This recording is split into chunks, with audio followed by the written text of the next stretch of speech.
just want to take a few minutes to share a little story with you. My job, my full-time job, I live and work in a town called Fulton, Missouri. I don't know if you've ever been through the metropolis that is Fulton, Missouri. It is larger than this town, so I guess we can just keep with that theme. But it's in the middle of Missouri. You probably wouldn't have a reason to pass through, but it's a great little town. I work at the Catholic Church there, and we were raising our kids there. One of the privileges I have in my job is I teach music in the grade school, and a couple of years ago we had this set of twins in our preschool, Sam and Ava, and went all the way through preschool, everything was fine, and then just before they were going to start their kindergarten year, Sam found out that he had a very rare form of cancer. He had a form of cancer called rhabdomyosarcoma. You may have never heard of it. It's very rare, and it mostly hits children, and it's awful. It's just terrible. So he was diagnosed in August, and of course they immediately started treatment, and fought very hard, and there was a lot of rallying in the community. The Santhuffs, this family, they don't go to our church, but they send their kids to our school. So there was a lot of collaboration between the two churches that went on, and there was a lot of work done, and he, of course, fought very hard. And then come March, it looked like he had beaten it miraculously. They did a scan, and they couldn't find him anymore. It was amazing. He got to ring the bell, all of that. And then, like 3 weeks after that, he had been experiencing some pain, especially some pain in his leg, and they went back in, they scanned him, and it was everywhere. And I don't know how to explain how that happened, but that is God's honest truth. Just a couple of days ago, his mom put up the memorial thing for, like, remember when we rang the bell? Like, yeah, because it was such a stunner, getting that second diagnosis. And at that point, you try to be really courageous for the family. You try to, like, you can do it, Sam. But at that point, it was back with a vengeance. And it did not look good. And I did not know what to say to the family. I don't like saying things that are trite. I don't like saying things that to me sound like just words. Like, I'm going to say something because I feel like I have to say something. And so I turned to Scripture, and one of my favorite Scripture passages, it comes from the first part of the Gospel of John. The first 5 passages. It begins, in the beginning was the Word, and the Word was God, and the Word was from God. It's those lines, which I think is just this great example of poetry, and it's a very beautiful set of lines. So I sat down, and this doesn't always work this way, but I was able to kind of sketch out a song that I thought that helped me to pray. And I thought, I'll pass this to the family, and maybe it's something that can help them to pray. Because the passage goes on to say that God was there in the beginning, and that there is no darkness that can overcome the light that is God. Right? And I thought, okay, if there's darkness, this is darkness. And maybe this could bring some comfort to them.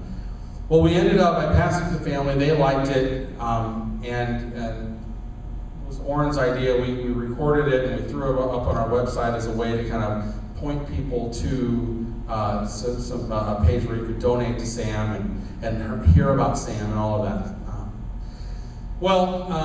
As time wore on, while he continued to fight well, and he did this stem cell treatment that seemed like it was going really well for a while, in the end, none of it worked. And in September, a little over a year after he'd been first diagnosed, Sam passed away.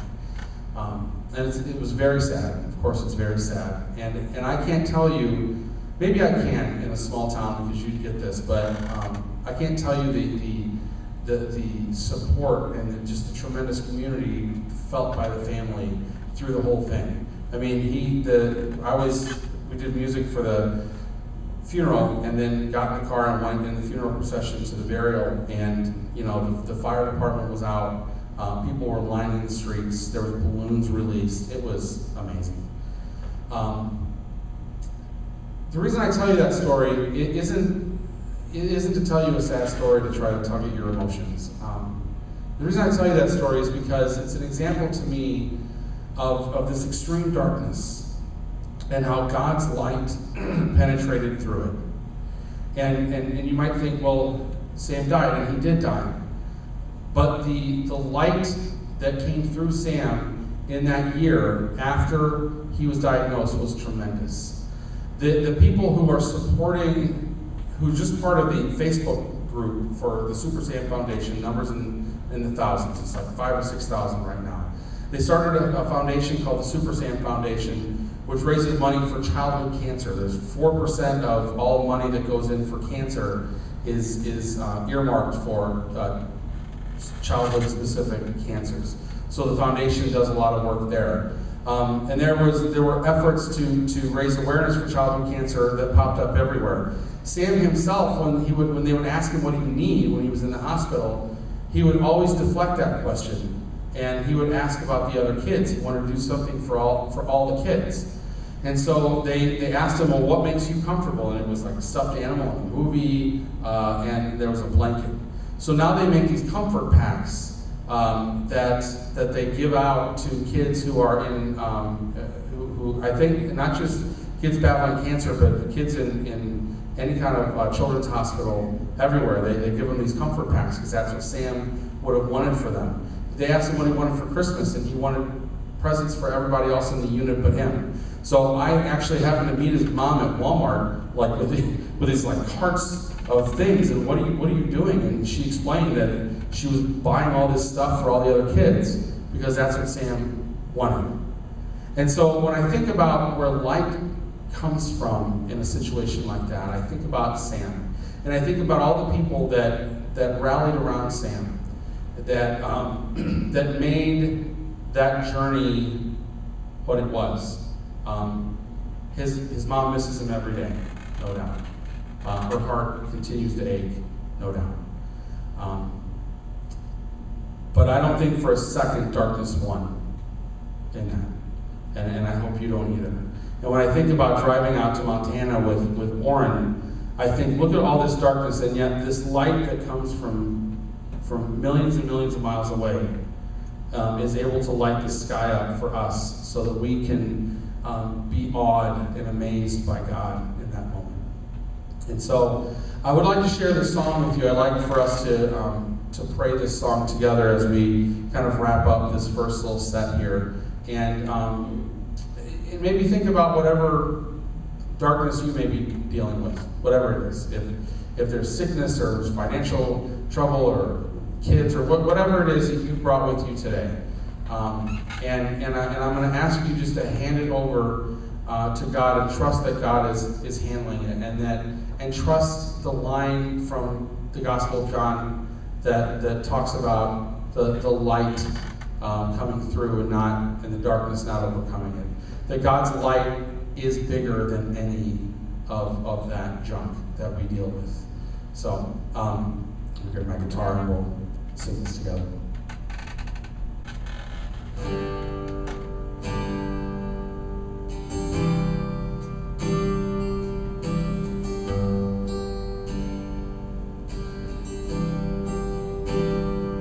His light shines through the darkness, shines through the darkness. His light, we'll try that together. His light, His light shines through the darkness, shines through the darkness. His light, from the beginning of time, our God has been to the end of time. Our God will remain. God reigns, God reigns. Our God is shining His light.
No evil, no pain, no sin, no foe, no struggle, no death, no storm, no cold, no shadow, no darkness can never shut out His light.